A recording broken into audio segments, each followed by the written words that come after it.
Não, eu ia falar do personagem do velho Bolsominion. Ah, interessante também, esse é um assunto bom. Boa. Como que é isso? Então, desse aqui, né? Do isolamento. Então, o velho Bolsominion é o meu personagem favorito do isolamento. Eu não sei se vai dar para as pessoas verem, porque é muito pequenininho, mas nessa janelinha aqui... Depois a gente coloca um insert lá. Bota um insertzinho. E o que acontece? Existia mesmo esse senhor, que era um vizinho do prédio da frente do meu, assim. E aí, sempre que tinha panelaço, né, contra Bolsonaro, ele aparecia na janela e ficava gritando, assim... seus comunistas, não sei o quê. Gritava, assim. Putaço. Muito, assim. A gente chamava ele de o velho soturno. Que ele só aparecia nessas horas, assim. E, tipo, todo mundo com a luz acesa, batendo panela, e ele com a luz apagada e gritando, comunista, sabe? A gente ficava meio assim. Mas no isolamento, eu peguei essa figura desse velho, assim, e aí eu combinei ele com o meu pai, que não é um velho, ele ainda é um moço jovem aí, tá na flor da idade, mas a gente brigou muito porque ele votou no Bolsonaro, né? E eu não falei com ele por 2 anos depois, por causa disso. Caraca, velho. Assim, a gente realmente parou de se falar e assim, é muito triste isso, né? Porque eu amo meu pai e não queria deixar de falar com ele, mas também não conseguia encontrar uma forma de voltar, porque pensava, cara, ele tá defendendo uma pessoa que prega a minha morte, que prega a morte das pessoas que eu amo também, sabe? Não conseguia separar, não conseguia. E aí, ao longo da pandemia, o meu pai, assim, não é que ele reviu todo o posicionamento político dele, mas ele começou a entender algumas coisas. Ele, com esse nosso afastamento, ele começou a perceber que ele não estava sendo exatamente uma pessoa muito legal, né? Ele ficou um pouco mais compreensivo, assim. E aí, esse personagem, né, do velho Bolsominion, eu inspirei no meu pai, porque esse velho, ele tem uma filha também, com quem ele não fala, com quem ele tá sempre brigando na primeira parte do livro, né? E fica fazendo ligação em vídeo e brigando, vendo fotos antigas, chorando e tal. E ele é muito sozinho. E aí, na segunda parte do livro, a filha vem morar com ele. A gente não consegue entender muito bem porquê, enfim, mas ela vem. E aí ela tem um esforço de conversar com ele sobre esses temas, né? Então, várias vezes ele fala mal do SUS. Aí ela, peraí, pai, mas você tomou vacina, né? O SUS que possibilitou que você tomasse a vacina e todo mundo, né? Olha como as coisas estão melhorando por causa do SUS, tal. Aí ele fica meio assim, é verdade, é verdade. Ou então, ele mostra uma fake news pra ela, ô pai, você conhece esse site Notícia News? Você já ouviu falar? Ah, não ouvi. Que é mais ou menos o que eu tentei fazer com meu pai, assim. E aí, spoilers aí, no fim, ele não é que ele vira um cara incrível, mas ele percebe, né, um pouco das coisas que ele estava fazendo de errado. E uma das últimas coisas que acontecem é ele agradecendo a filha por ela não ter desistido dele.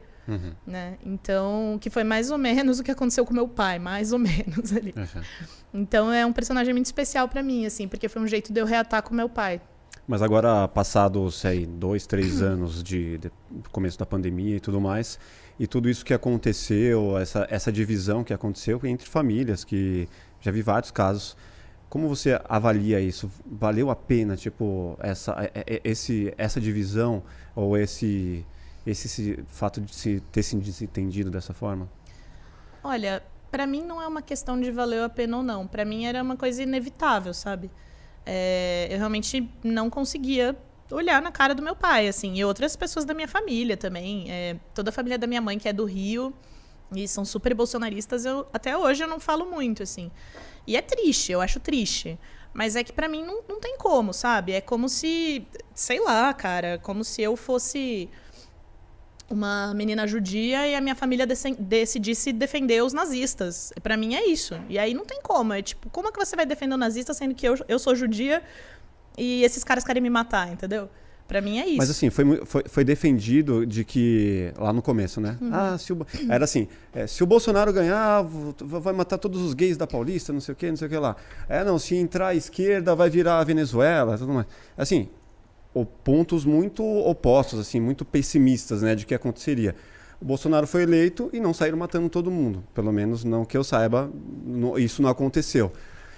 não existe tipo um pensamento muito extremo assim de que determinadas coisas vão acontecer se fulano ou ciclano for eleito e não necessariamente é assim. Depois que o cara chega no poder, fala, pô, não é assim, velho. Preciso governar para todos, né? Seja o Lula ou seja o Bolsonaro. Mas eu entendo o que você está falando, mas a gente teve uma situação de exceção muito grande, que foi a pandemia.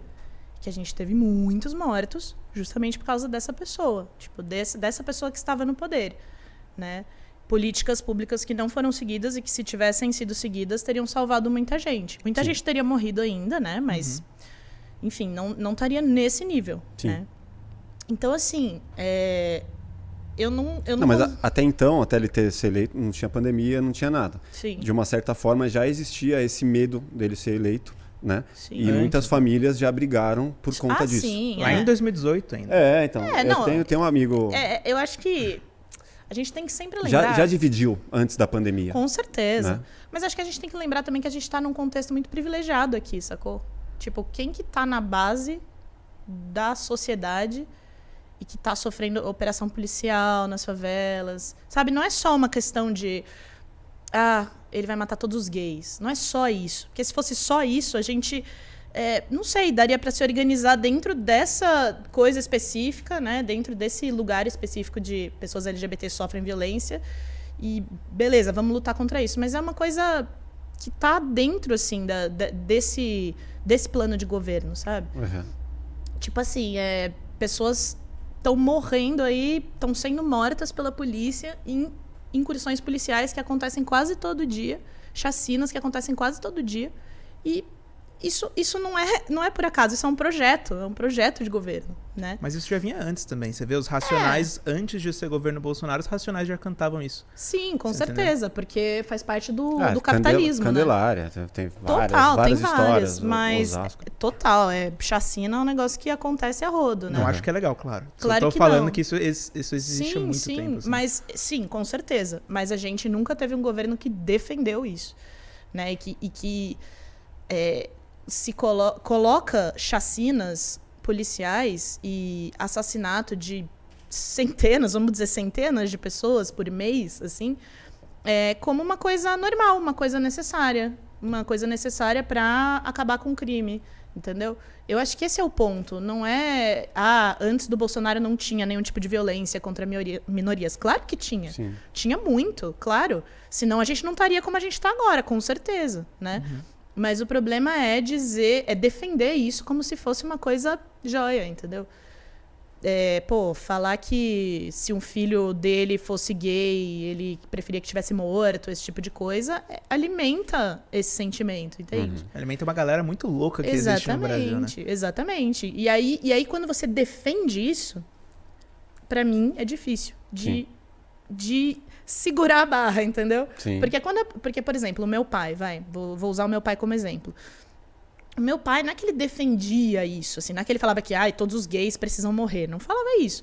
Mas era de um jeito que ele colocava que eu entendia que ele concordava, sacou?